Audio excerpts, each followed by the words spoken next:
What's up, everyone? Midway Minute here. I am Kevin Kaduk. That is Scott Koral. We are running down the Super Bowl Shuffle. There was 25 people in it, including the lady referee.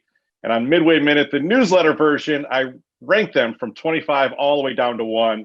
We don't have time to do that here. So, Scott, I am going to present to you the top 10. You don't know the order I'm giving them to you in. And, anyone out there? That scares me. Yeah, if anyone out there wants to see all 25, the 15 that we didn't get to, go check it out at midwayminute.win, the Chicago sports newsletter. So, Scott, are you ready for this? Do you remember the Super Bowl Shuffle? Are you old enough to remember the Super Bowl Shuffle? Yeah, because, I mean, A, I'm older than you. B, is I was definitely, I loved the Super Bowl Shuffle. And now that I watch it, okay, I just keep thinking that there was an editor that just loved the DVE machine. All he wanted to do was the effects, and that was it. That's definitely for sure. Let's start with number 10. And there was some special effects. Some special effects had to be used by putting Walter Payton into the video. This was taped the day after they lost to the Dolphins on Monday night, and Walter and Jim McMahon got a little bit cold feet. They said, should we be doing this? So, yeah, Walter Payton does belong in this video.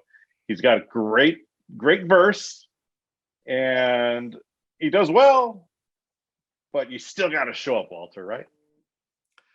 I mean, you do. But was he like the 10th best guy in the Super Bowl Shuffle? I mean, I look at guys like, I'm sorry, I thought was great. Stephan Humphreys on the drums. I was like, I was impressed with those guys. Calvin Thomas on the sax. Right. Those were guys that I was like, I like them. So, yeah, definitely. The thing is, Walter comes up there. He's the first person on. He's obviously the biggest star of that team. But you've just got that bad green screen effect. They shot it at Hallis Hall.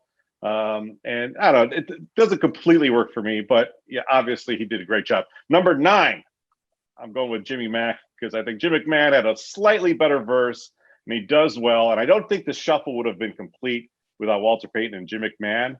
But again, man, show up. You're taping the Super Bowl Shuffle. You've got enough cojones to do that. Don't get shook by losing to the Dolphins on Monday night, right? Unless you lift up the sunglasses just to show that one eye that he poked himself with. Jim had, I think, all the verses were written by somebody else. They weren't written ever by the players. Sure.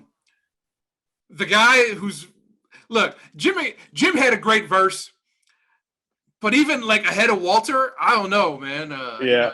The thing I like about both of those guys is they have really memorable first lines. And if you talk about those guys, even today in 2021, people are going to say that. They call me sweetness and I like to dance. Running the ball is like making romance. And then if I say Jim McMahon, what you might say next is the punky QB known as McMahon. So it's classic. All right, number 8. I'm going for the first instrumentalist of the countdown. And we were talking before we came on here about the 3 people in the video who also scored in the Super Bowl. And we've got the conga player, Reggie Phillips. Reggie Phillips was the one who ran back the interception for the touchdown. Yeah. And if there was, McMahon scored, the Fridge scored. The one guy from this video that you wouldn't have expected to score but did was the guy in the background going like this. Come on now. I like it, man. He gets into it. He's got the necklace going on, and at one point they show Calvin Thomas, who you mentioned him before. He does a terrible job on the sax. He gets into it, but I'm a saxophone player. You do not hold the sax. Well, however he's trying to hold that, you're taping this video in Chicago. You can't get one blues musician in there to coach him through. Reggie Phillips, though, man, he's going. I like it. Number 48, so he sticks. Let's move on to number 7. And I know you're going to argue with me with this because when I told you I was doing this list, you thought this guy should be number 25. But we're going with Steve Fuller, number 4, the backup QB. And I know you hate that. If you're going for entertainment value, absolutely. Because he was off rhythm. His verse was god-awful. he's pointing over here, everybody else is pointing this way. Like, it's just like for entertainment value, sure, number 7, maybe even number 1. I love the fact that all 3 quarterbacks somehow worked their way into this. But yeah, Steve Fuller, look, you the Clemson legend, the guy out of South Carolina, he just gives that little bit of country flavor to actually what is a kind of a good mix of diversity in the Super Bowl shuffle. And like you said, he's the comic relief. Bring on Atlanta. Bring on Dallas. This is for Coach and Papa Bear Papa Hallis. Bear Hallis. What does it mean? Here's my question. What is the feathers ruffle? I'm sure that was the only way to rhyme anything with Super Bowl Shuffle that was unlike everything else. Feathers ruffle, man. That'd be a good name. That would be a good name for a Bears blog. Feathersruffle.com. Number 6, Stephan Humphreys, the drummer. See, I'm telling you. I love what this dude pulled off. He never started a game for the Chicago Bears, and yet he's the answer to a great trivia question. Who is the only player to be in both the Super Bowl Shuffle and on the Black and Blues Brothers poster that everybody had? Yeah, I had Stephan Humphreys. I had that one. It was hanging up in my bedroom when I was a young kid. Look, right. I think that Stephan Humphreys, because he looked smooth back there, like he'd been playing the drums before. He had the hat, yeah, he did, and the sunglasses. Like, he looked like a natural back there, and that's why I was impressed with him. I definitely think so. He's like a cool look. He's got the cool look. He actually looks like he knows what he's doing. And I don't know if a lot of people know Stephan Humphreys. He is one smart dude. He played in the league for 4 seasons. And he had actually gone to Michigan. He went right to med school. You look up Stephan Humphreys, it comes up Dr. Stephan Humphreys. He's a rehab doctor out in California. So not only is he one of the coolest guys on the 85 Bears, he went on to have one of the coolest post careers too. Number 5. Now we're getting into the kind of the inner circle of Super Bowl Shuffle. Otis Wilson, Mama's boy Otis. I will say, Mama's boy was one that I think even in that video, right, you just didn't want to mess with him. Like, I was like ready, like, hey man, whatever verse you say, it could be like, Mary had a little lamb, and I'd be like, okay, Otis, right, right. So there's 2 alpha males in the Super Bowl Shuffle, right? You look at that stage and you're like, I'm not going to mess with either of these dudes. First guy is Otis Wilson, and then the second guy, we'll just jump right to number 4, Richard Dent. I mean, both of those guys. And Richard said that he. Go ahead. They come off as the coolest guys, and they come off as the toughest guys, and then you kind of look at them compared to everyone else on that stage. They're just huge. And he would put people on there. Boop. All right, yeah, Richard Dent. When I was researching this piece, he actually said that he wasn't so sure about taping the Super Bowl Shuffle, and he didn't get into it until he had a couple of drinks. And if you actually go and look, he had a few, I think, because not only does he works that mic stand like he's Axl Rose. He knows what he's doing. He takes the thing off. He's really getting into it. And then also during the Super Bowl, during the Steve Fuller part, he's in the background just like mouthing the words and motioning. It's really entertaining. Knowing that Richard Dent showed up at the Park West and was like, give me some beers the night after we just lost to the Dolphins. I gotta love that. That's the thing. Is Dent a beer guy, you think, or you think he's a smooth liqueur kind of guy? No, the smooth back then, I'm guessing he probably got after it with a few beers. I would think. That's probably because Mongo McMichael was not that he was there, but right. That defensive line was a big unit. I'm sure that Mongo and Dan Hampton were like, hey, man, we're going to shotgun some beers. Come with me. And that's what they did. There was no second choice. So those are the 2 guys that are the most conspicuous absences from this. And that's the only reason Mike Richardson, who, spoiler alert, I ranked him number 25. It's the only reason Mike Richardson got the speaking part, the singing part, was because Mongo and Danimal didn't want to do this. So let's move on to number 3. And I know people have been waiting for this. We are going for what I consider the best Halloween costume in Chicago from year to year. You get the Panama Jack hat, you get the number 8 Bears jersey, you get the cowbell. Everyone knows you're Maury Buford. the greatest punter in Bears history. No offense, Bob Parsons. No offense. And Pat O'Donnell, you too.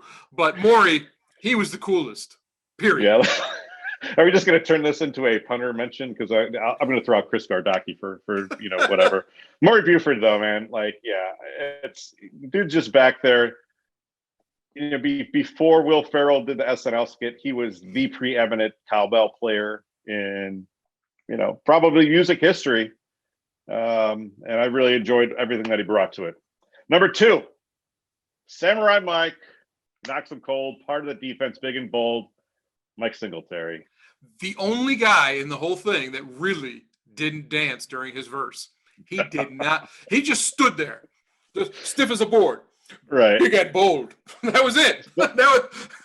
He did nothing else. Here's some trivia. Singletary wanted in and out of there. He nailed that in one take.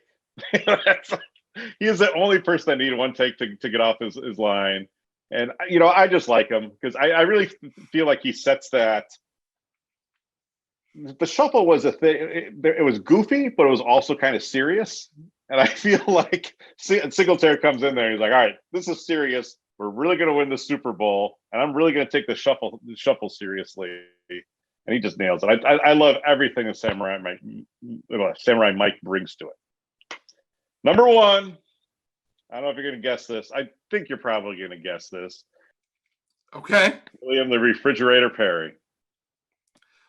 The fridge, when you watch the shuffle, really all he does for a lot of it is just this. He's rapping and he's doing this. It's he don't know what to do with his hands. Dude, you play football for a living. You put your hand down in a stance. Right. You know how to catch. You know how to run. But when you rap and you do this, what is that? But here's the thing. In 1986, he was arguably the biggest athlete there was. He had a G.I. Joe figure. He was in Coca-Cola commercials. He was starring on Monday Night Football, scoring touchdowns. He was bigger than Jordan probably in the city. We talked about how the Super Bowl shuffle would not have been complete without Jim McMahon and Walter Payton. If you're not anchoring, William Perry closes the whole thing down, which lets you know that he's number 1. Everyone was waiting for him to show up. Yeah, he wasn't really great. And his dance moves aren't good, but William Perry, that's it's right in my heart right there. Honorable mention, Jim Morrissey, who just he had to lean real far to do his point. He was in the background. Jim Morrissey was living with his grandparents at the time and wanted something to do on his off day. So he went up to Willie Gault on the plane down to Miami. He was like, can I be in your video? And Willie Gault was looking for anybody to show up. And he's like, sure, come on out. He's barely in there. Dan Raines and Keith Ortega are more visible. Yeah. Keith Ortega has probably won a lot of bets in his life saying, hey, man, I was in the Super Bowl shuffle video. People are like, no, you're not. He probably pulls it up, brings out, his glorious mad mullet, and there you go. But this is a lot of fun. If you want to check out the entire article, it's on midwayminute.win. You can check it out there. Subscribe to the newsletter. We do a lot of fun things like this. And Super Bowl Shuffle, Super Bowl week. I know people are going to be thinking about the Super Bowl Shuffle, searching the Super Bowl Shuffle. So we had to do it, Scott. I appreciate you doing it. Oh, no problem. This was fun. But I'm still going with Stephan Humphreys and Tyrone Keys on the Twinkles. All right, we will see you next time on Midway Minute. Thanks for joining us. I'm Kevin. That is Scott.